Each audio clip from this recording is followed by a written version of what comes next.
JDCap26 here, just do tips and repairs and hobbies. And yes, we're looking at a Frigidaire dishwasher.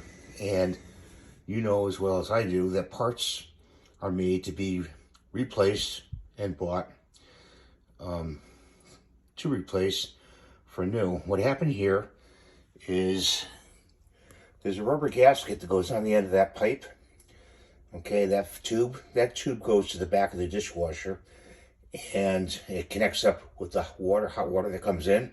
Well, over time, the tube melted, you see, and also the rubber gasket shrunk and melted after a while and fell off. So you have to go and find this whole part, okay? This whole part right here, you have to replace, and it snaps on right there. Here it snaps on, and I gotta move some other things here, and it snaps on over here too. Okay, what happens is the water doesn't come through the tube, and it doesn't spin this. Therefore, some of your mugs don't get clean. Okay, because you need that. This is the upper tube, spray tube spinner.